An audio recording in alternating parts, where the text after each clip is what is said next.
Oh, Islam Indonesia gak mutu kayak dak di Timur Tengah, jubahan semua gini-gini. Enggak ana wong goblok ra iso ngaji jubahan ya dekne ra trimo goblok jubahan. Angel ngadepi wong ku angel. Terus kon piye? Sing biasa wae koyo kula jenengan wis biasa, sesuai ngaji-ngaji wae turu-turu, sesuai mangan-mangan wis biasa wae. Dinul ajais, agama kita, agamanya orang lugu. Penting hubungannya dengan Allah spesial bahwa kita yakin hidup kita namun bergantung kepada Allah Subhanahu wa taala dan kita selalu nyifati Allah nikmal maula wa ni'man nasir. Selagi Tuhannya Allah pasti kita ditolong. Apapun kondisi Indonesia, Tuhan kita tetap Allah, tetap ditolong.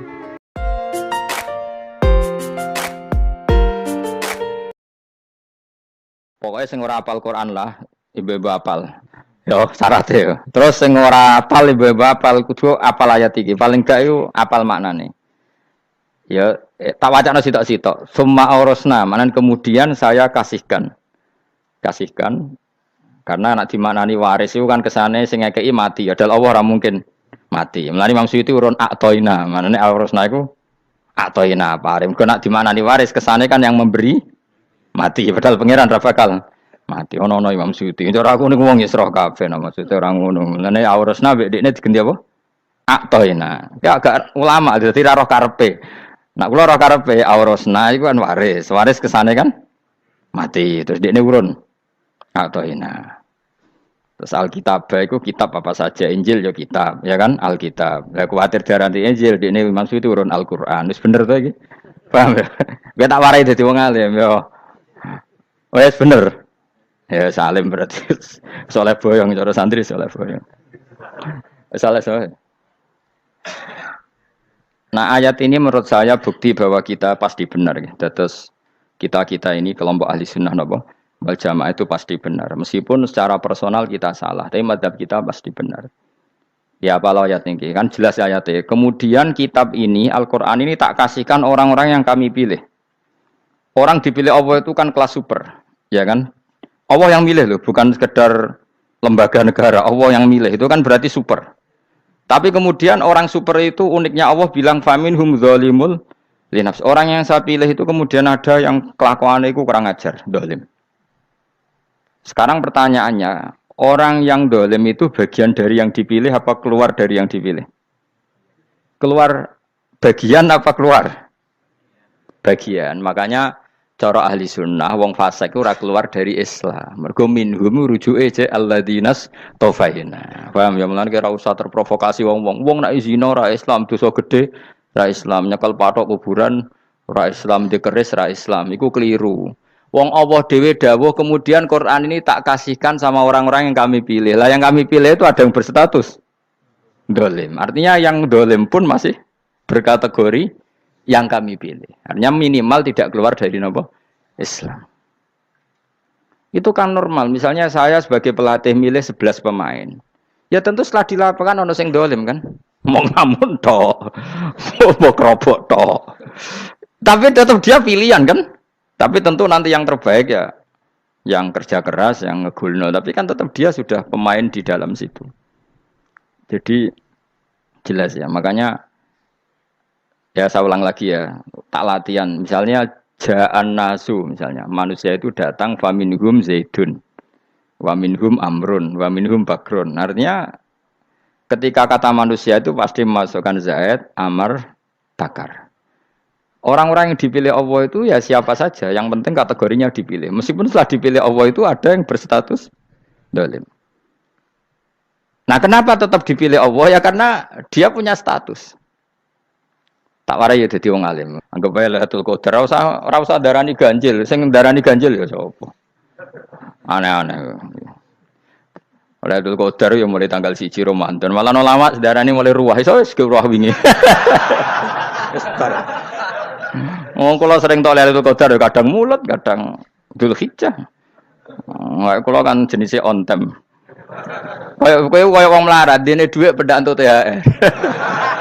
Wong marang pangeran ya sawal selo besar ya untuk napa? Lailatul Qadar. Mergo Lailatul Qadar iku malam diturunane Quran. Quran itu turun Ramadan tok apa tau Sawal ya? Sawal ya tau, Dzulhijjah tau. Dzulhijjah tau. Bolak-balik al-yauma akmaltu lakum turun apa? Bulan apa? Dzulhijjah. Kowe ku mari amatir, itu angel terang. Sing darane Lailatul Qadar iku malam diturunno Quran. Quran turune iku piro? Ya macam-macam. Ra Ramadan nggih bolak.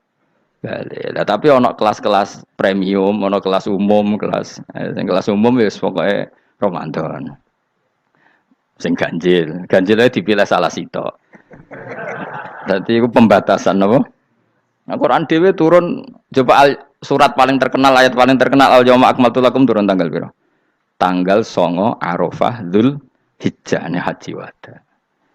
Padahal ta'rif Lailatul Qadar apa unzila fihil Quran. Ya tapi ilmu ini mari debat biasa. Umume wong ora takoki wong Gus nuzul Quran tanggal piro 17. Lailatul Qadar tanggal 21. Ya jare nuzulul Quran yo pas Lailatul Qadar. Wong-wong lak muni bingung nang wong. Nah aku sih ra bingung gak bener. Lho kowe ora tau mikir jajal. Nuzulul Quran sing resmi ning kitab-kitab tanggal piro? 17. Lailatul Qadar tanggal. Padahal Lailatul Qadar disifati apa? Malam turune. Quran. Lho kowe ora tau bingung ngono. Wong kadang ngirim wong goblok, wong kok ayeme ngono. Ora tau mikir. Aku gumun goblok-goblok. Dadi ana ilmu paradok barang ya tenang, ya santai. Padahal ya tak bedhek ya nuzul Quran tanggal piro sing resmi cara kitab-kitab 17 Ramadan. Lailatul Qadar sing resmi 21 nganti 29. Terus Lailatul Qadar iku wulan apa? Wulan diturunkannya Al-Qur'an. Berarti tanggal piro? Bocah dijak pinter ya kan inna anzalnahu fi lailatul qadar. Saya tak kok. Nuzul Quran tanggal piro? 17. Lailatul Qadar. Seliko. Terus Lailatul Qadar ke malam diturunkannya Al-Qur'an turun tanggal 17. Berarti Lailatul Qadar tanggal ada dik. Ora tau kalau yo gumen mek wong-wong. Yo kok penak weh. Mulai dadi wong alim loro, Kang ora usah mari eskal. Ngatuk ditung bodho penak. Pokoke nuzul Quran piro Kang? 17. Lailatul Qadar selikur. Lho jare Lailatul Qadar pulang tujune Quran kok beda tanggale. Kan gak tau ge mikir. Alhamdulillah. Tapi Ron, Lailatul Qadar tanggal piro? Saiki pinter. Tanggal piro, Bos? 17 berarti wis kliwat. Jadi ilmu itu kabeh bingung no kan. Ya biasa bingung. Mulane yang bodoh barokah. Barokah. Barokah. Kulo cara ora dipilih pangeran nggih milih dadi wong bodoh, Kang. Tapi wong pangeran milih kulo dadi wong pinter dadi tak syukuri wae. Tapi kadang kulo iri, wong bodoh ku iri. Modele penak urip ngono. Santai. Ya saiki ya Lailatul Qadar iku sifatnya apa? Inna anzalnahu fi lail. Normalnya kan ainu nuzulil Quran yo ainu Lailatul Qadar. Berarti tanggal piro? Dorawade lagi. Innalillahi wa inna ilaihi raji'un. Kita warai ilmu cara wong alim. Meskipun sampean boleh bantah siji yo kadang keterbatasan ilmu. Nomor loro hasud, bantah kan sebab macam-macam. Hasud, nomor 3 bantah gue kegiatan. Kayak wong kuliah nak gak kritis kan darani ra pinter. Jadi cocoklah ya kudu bantah. Engko khas-khasan cerdas apa? Nomor 4 bantahan itu sifatnya wong wedok. Menang kalah protes. Berarti gue ora lanang berarti wedok, tukang protes itu wedok. Nomor 5 bantah itu berarti dia punya keiskalan tapi gak bisa keluar dari keiskalan itu. Jadi problem Anda ditimbangkan ke saya, itu ya ora sopan. Problem-problemnya dhewe kok ditimbangkan ke saya. Begini terangno. Hukumnya Allah Ta'ala itu ada yang berstatus itu lugu. Lugu itu ya lugu ummi. Karena agama ini memang ummi. Ummi itu lugu. Sehingga agama ini tidak perlu diterangkan. Ketika Abu Hanifah, agama ini ketika datang, itu orang lugu. Lugu itu murni. Murni itu proporsional. Sehingga sifat ummi itu baik. Misalnya saya bilang gini, rumah awas kena keliru. Kalau kamu sholat itu batal kalau makan. Itu ukurannya 1 upo apa 1 piring? 1 upo kan? Itu sudah batal. Terus kalau saya bilang gini, Jong nak tamu gak imangan, itu 1 piring tak 1 upo. Ndak jawab ya? 1 piring. Orang iso misal, tak keimangan gue 1 upo. Nah, lalu Anda ditanya gini, lalu definisi makan itu apa? Memasukkan satu piring ke mulut apa satu upo ke mulut? Dalam bab sholat satu upo ke mulut itu makan. Tapi dalam bab hormat tamu itu satu piring. Setuju ya? Tak warai pinter kayak. Ayo tak warai ya. Wes setuju ya? Wes pinter. Lo jawab wes pinter. Urung. Lailatul Qadar ya ngono. Misalnya Lailatul Qadar menjadi super karena ada sesuatu yang super turun yaitu Lailatul Quran. Jadi menjadi super karena yang turun adalah sesuatu yang super dan itu artinya tanggal. Loh, salah ya aku cek. Iku utek tanggal 21 kabeh sing ngaji ning kene. Oh jelas inna anzalnahu fi lailatul qadar. Huruju ning ndi? Quran kan? Wa ma adraka ma lailatul qadar. Lailatul qadri khairum min alfi syahr. Makanya Lailatul Qadar itu ya bisa saja tanggal 1 kemarin sudah kelewat. Mbok entah ini jebelis baris dada. Atau mungkin Saban. Jadi perdebatan ulama tentang Lailatul Qadar. Malah ada wali yang bilang saya tiap hari mendapat Lailatul Qadar. Nah, itu malah ra kelas meneh, malah pusing, malah napa? Pusing. Udah gak usah mikir itu. Jadi hukumnya Allah itu ada dua. Ada hukum itu lugu dan ini bagus. Makanya saya itu kenangan saya terbaik dalam membela Allah dan Rasul. Saya ulang lagi, kenangan saya terbaik dalam membela Allah dan Rasul itu masalah faraid. Dulu mungkin banyak yang ingat lah ketika tahun berapa lupa saya. Tapi ada seorang menteri dan pakar Islam menggulirkan isu hak waris itu sama. Lelaki dan perempuan sama. Alasannya karena perempuan sekarang kerja. Jadi gara-gara kesamaan gender kemudian mereka ingin bagi waris itu apa? Sama lidzakari bisuhadil unsain itu ditentang. Gerakan itu pernah menguat, termasuk yang bisa dengan tanda kutip bisa menghentikan gerakan itu termasuk itu saya. Yang punya pikiran gitu tak parani, tak tantang begini. Saya bilang gini, Anda ngomong ini itu karena pinter apa karena tren? Tak tanya, ya karena pinter. Saya ini kan orangnya keren, punya kepangkatan jos lah. Ya kepangkatan jos, kepangkatan dunia, mesti cara pangeran bojos ora ya ora. Cara ukuran dunia itu jos lah. Tak tanya, saya itu Pak Ba, termasuk yang setuju gerakan kesamaan gender. Dulu kan lelaki perempuan itu beda sekali karena lelaki kerja perempuan tidak. Sekarang sama-sama kerja maka warisnya harus sama. Terus saya tanya gini, lalu penyebab warisan itu kerja apa lelaki? Dia jawab kerja. Dia nggak ngerti kalau ngadepin saya. Saya ini kan orang alim yang biasa belajar mantek. Dia ini raro nak aku ngalim. Sembrono ya jadi ini. Ketika tak tanya gini, lalu misalnya saya punya anak, yang anak saya putri itu direktur BUMN atau direktur bank atau direktur PT besar. Kemudian anak lelaki saya idiot, goblok. Warisannya dikasihkan siapa? Kalau kerja adalah alasan dapat warisan, berarti anak saya perempuan itu yang dapat warisan dong. Anak saya lelaki kan idiot, nggak kerja. Lalu warisan itu berdasar prestasi apa empati? Kalau berdasar prestasi malah Anda ini aneh. Sudah kerja direktur BUMN hanya karena dia kerja, dia dapat warisan karena Anda bilang asbabul irsi adalah kerja. Kalau saya bilang karena empati, saya juga agak fair. Yang kerja juga butuh modal gak saya warisi, tapi yang idiot tak warisi karena warisan berdasar empati. Lalu Anda milih mana? Bingung deh. Sampai dia ikrar, saya belum pernah mendapat perlawanan seperti ini. Karena Anda ngomong sama orang-orang goblok, kata saya. Terus saya bilang, saya ini ngaji Wahab, khatam berkali-kali. Anda mungkin baca kitab Wahab itu hanya terjemah. Maka menurut Islam, yang menjadi hak waris itu sebabnya zukurah wal unasah. Kelelakian menjadi dapat 2 bagian, keperempuanan menjadi 1 bagian. Dan itu Islam tidak mau urusan dengan prestasi maupun empati. Mujarrodul zukurah dan mujarrodul unusah. Sehingga dengan seperti ini tuh Islam nggak ribet. Coba kalau kamu pakai ilatul hukmi, pakai cara berpikir logika, malah ruwet. Karena tadi, kalau kesamaan gender itu karena perempuan kerja, lalu misalnya yang lelaki idiot misalnya atau pengangguran, warisan kamu kasihkan siapa? Kalau kerja itu menjadi alasan hukum, kamu kasihkan yang perempuan kan? Aneh nggak? Yang sudah kerja malah kamu kasih warisan, yang nganggur? Enggak. Berarti berdasar prestasi atau berdasar empati. Kalau kamu dapat warisan, idiot dulu dong.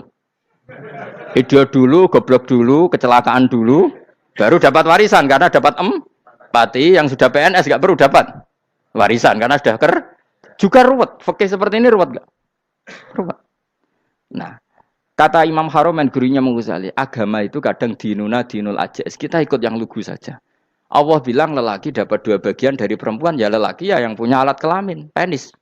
Perempuan yang punya farji, ya sudah gitu aja, gak usah ruwet-ruwet.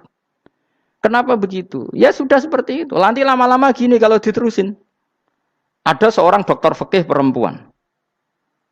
Dia menguasai fikih sholat. Ruhin lanang tapi gak menguasai fikih sholat. Rohnya mau pesolatan misalnya. Lalu yang jadi imam siapa kalau berdasar prestasi? Perempuan dong, karena dia doktoral fikih sholat. Dia menguasai aneh-anehnya sholat. Horo ibu masaili sholat dia menguasai.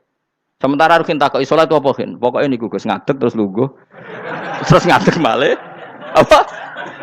Ada ngulang. Nak salam ngalerin. Dia tahunya hanya itu dok. Lalu kalau nuruti imam sholat adalah yang terpandai dalam fikih sholat, tentu yang imami perempuan. Tapi agama ini tidak seperti itu. Pokoknya wong lanang imami. Wong beda. Jadi makanya kata Imam Haromen dinuna dinul ajais. Sampai Said Muhammad itu sering ngutip beliau gini kan, Allahumma imanan ka imanil ajais, ya Allah. Semoga iman saya menerima konsep engkau itu ka imanil ajais. Imannya wong wedok-wedok sing lugu. Ajus itu perempuan lugu yang sudah sepuh.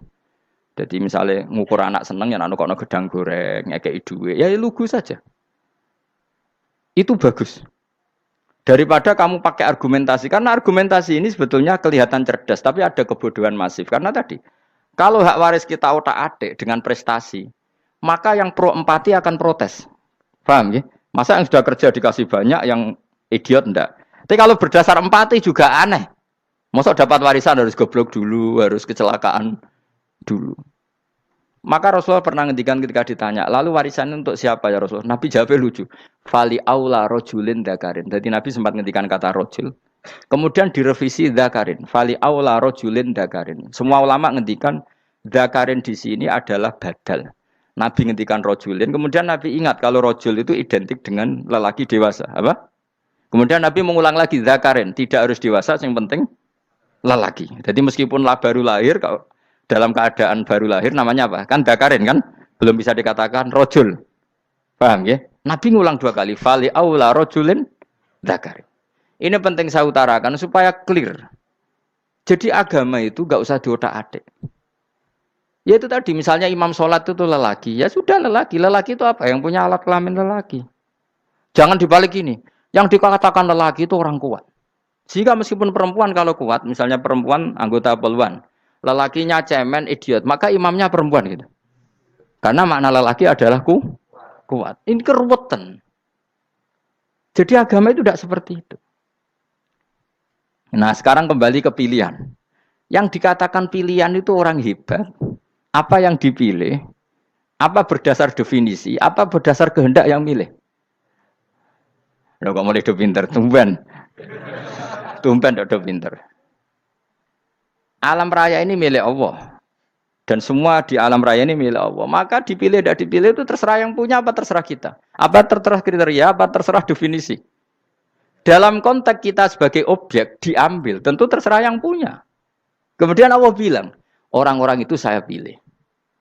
Nah kalau milihnya Allah berdasar kepunyaan, tentu Allah boleh dong memilih orang yang sebetulnya berstatus dolim. Ya tapi ya tetap dia dolim, tapi ya tetap dipilih.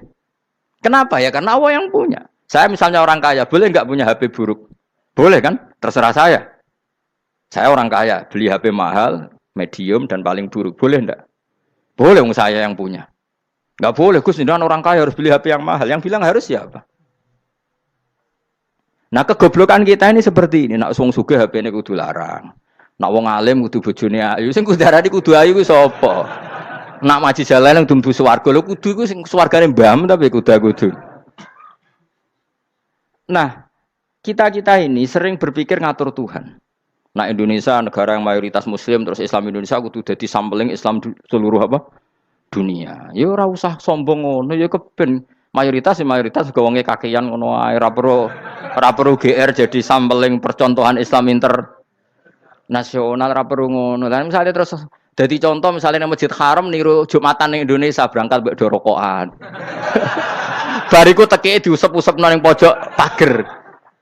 Lah misalnya wong Mekah terus do ngono kabeh karena mencontoh Islam Indonesia. Kacau gak? Ora usah GR ngono biasa wae. Napa? Biasa wae. Terus misalnya mencontoh Islam Indonesia, Indonesia nak ziarah Wali Songo terus tahlilan nunggu nganti setengah jam. Lah terus raudhah dikepung ngono rak macet Mekah Madinah. Mergo agar ziarah Nabi terus lungguh apa? Sak jam. Nak ning wali sak jam ning Nabi 2 jam lah kira-kira gitu. Ya malah nganyak Kanjeng Nabi tuh. Nabi sekaruan afdhalul khalqi mbok dongakno wa maghfir lahu warhamhu. Niku malaikat sak langit misah. Ya Nabi kok dongakno di sepuro. Kowe tapi ya butuh sepuro. Enggak boleh doakan Nabi gitu enggak boleh. Wa sholli ala sayyidina Muhammad wa ala alihi enggak boleh pakai ighfir lahu. Masalahnya tahlilan apa alam donga iku terus kamu gunakan. Ya misalnya terjadi percontohan Islam dunia terus Nabi kapundhut ditalkin, nak ditakoki waman rabbuka piye. Terus Nabi warai waman nabiyuka. Mesti Nabi yo pro, lah aku Nabi coba takoki. Jadi kita ini sering kumo luhur karena kita mayoritas terus jadi percontohan ora usah ngono. Paham ya napa? Ndak usah ngono, mayoritas sae, tapi ora usah GR jadi apa? Percontohan internasional. Mungkin kalau masalah Islam damai ya bagus, tapi itu kan tidak hanya Indonesia. Di mana-mana yang Islam damai juga banyak dan yang tukaran juga banyak. Toh yang tukaran nggak pernah maklumatkan diri ini percontohan janda. Ya biasa saja. Saya ulang lagi ya. Maka menurut saya nggak akan benar pendapat Khawarij atau pendapat Islam yang keras bahwa orang dosa besar itu keluar dari Islam. Karena ketika Allah mengatakan, kemudian aku pilihkan kitab ini, tak kasihkan orang-orang yang saya pilih. Itu diantara yang pertama adalah, meskipun mereka sebagian tetap zalim. Artinya tetap zalim itu tidak menjadi dia keluar dari status Islam. Paham ya? Sekarang saya tanya, yang dikatakan warga Indonesia itu siapa? Ya siapapun yang bergeografis di Indonesia, lahir sebagai akte Indonesia, ya orang Indonesia. Kemudian ada yang penjahat, ada yang maling, kita penjara. Apa dia keluar dari kebangsaan Indonesia? Enggak kan? Sama ketika orang Islam menjadi zina dan fase koruptor, keluar dari Islam enggak? Enggak. Karena Allah tetap bilang faminhum. Apa? Faminhum. Jelas ya? Wes kayak gak ngarah Khawarij. Kenapa? Kalau Khawarij cara berpikir itu ekstrim. Setiap dosa besar itu mengeluarkan orang dari status Islam. Oh, itu bahaya sekali. Karena nanti kalau itu iya, kita akan kehilangan banyak orang nopo Islam. Makanya Nabi nanti ngendikan, saya berharap yang nanti masuk surga dari umatku itu separuh, 2/3.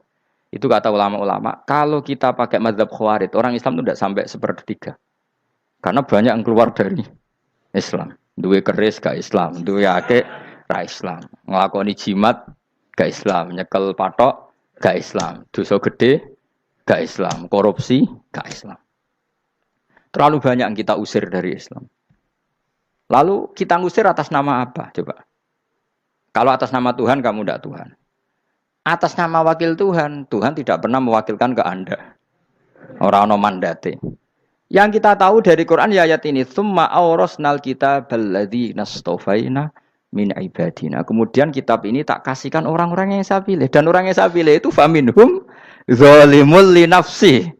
Dan sebagian dari itu adalah orang dolim. Dan itu jelas bagian dari itu. Artinya keluar apa masuk? Keluar apa masuk? Masuk. Meskipun ya yang dolim tetap berstatus dolim. Kayak warga Indonesia, ini semua warga Indonesia. Paham ya? Yang maling ya tetap warga Indonesia. Meskipun ya tetap maling. Jelas ya? Betul nanti. Makanya ahli sunnah itu pendapatnya falam nukafir mu'minan bil wisri. Kita tidak akan mengkafirkan orang mukmin hanya karena melakukan dosa. Kenapa ya? Karena Allah bilang faminhum setengah sangking itu masuk bagian. Dan itu luar biasanya Allah disebut istofaina. Tetap orang-orang pilihan. Maka ini penting saya utarakan supaya kita ini tidak sok-sokan. Ya. Terus yang zalimul nafsi pun potensi dimaafkan sama Allah. Asal dia tobat dan tobat itu sama Allah nggak ada batasnya. Malam yuhur kiri sampai apa? Nafas apa? Terakhir. Dan kadang orang itu sebetulnya nggak niat tobat, cuma ada perilaku tertentu sehingga dadian Allah itu simpati. Itu juga banyak yang diterima tobatnya Allah. Makanya kata ulama-ulama itu, istighfar itu tidak syarat diampuni. Yang menjadi orang terampuni itu kehendak Allah. Istighfar itu bagian kecil dari syarat-syarat itu. Bisa saja orang tanpa istighfar tapi diampuni Allah. Misalnya Allah dawuh wa yaghfiru ma duna dzalika liman yasa. Itu bukan lima yastaghfir tapi lima yasa. Contoh masyhur kan kamu pernah dengar kan ada orang nakal itu Mumisa itu ya kira-kira lonte atau apalah. Dia datang pulang ketika melihat anjing ngeleti pasir dia berpikir ini kehausan kayak saya. Kemudian dia turun ke sungai memberi minum anjing itu, kemudian Allah memaafkan dia karena itu. Pas itu di semua hadis riwayatnya dia tidak pernah istighfar. Terlalu punya perilaku yang menjadikan dia diampun. Banyak enggak seperti itu? Banyak, makanya wa yaghfiru ma duna dzalika limayasa. Mayasa itu ya yang digedaki Allah.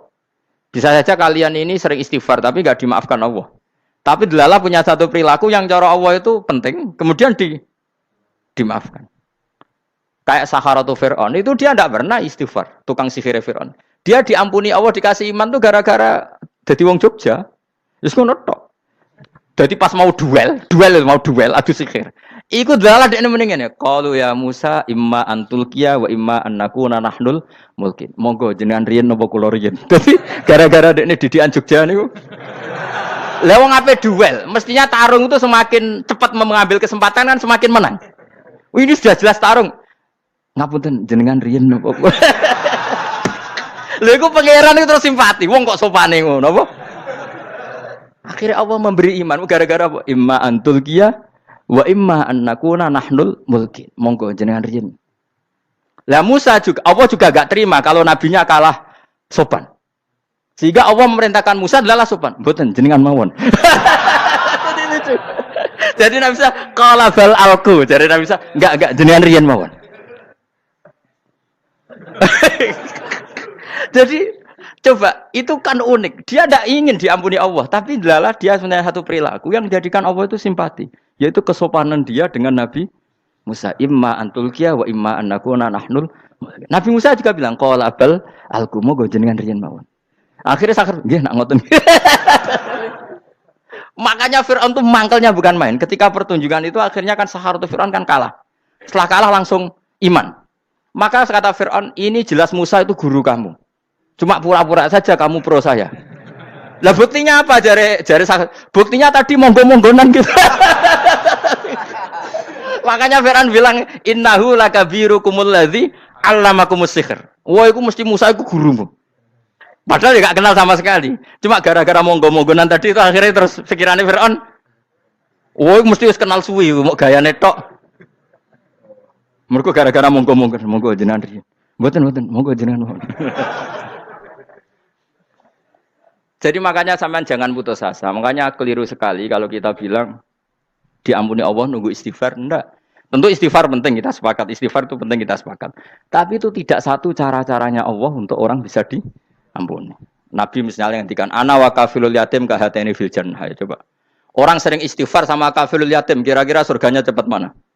Cepat kafilul yatim meskipun enggak istighfar. Kalau istighfar terus tapi medhit ra karuan. Tak jamin mlebu neraka. Alamatnya medhit jelas ning neraka aku roh. Wis jelas. Al-bakhil itu qoribun minan nar, jelas alamatnya deket-deket situ lah, paham ya?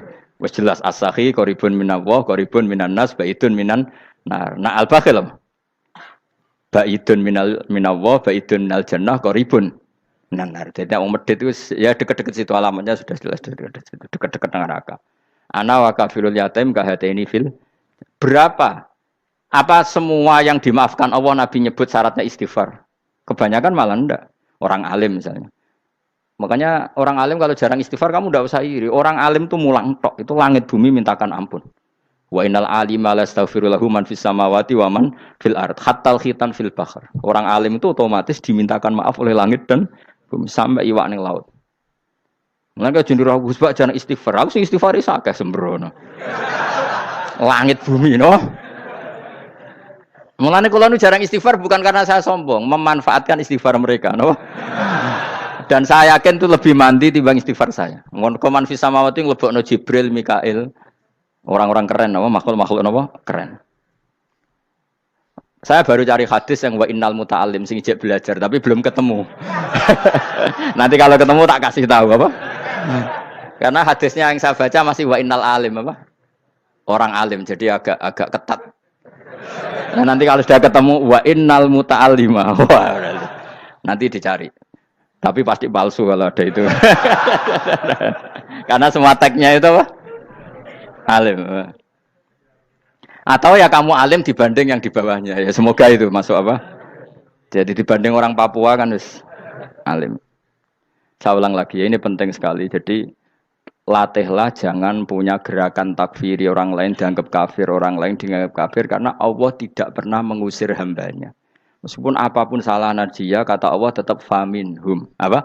Faminhum. Hum itu rujuknya ke yang depan. Jadi termasuk orang-orang yang saya pilih adalah faminhum zalimul li nafsi. Tetap dia di arena itu.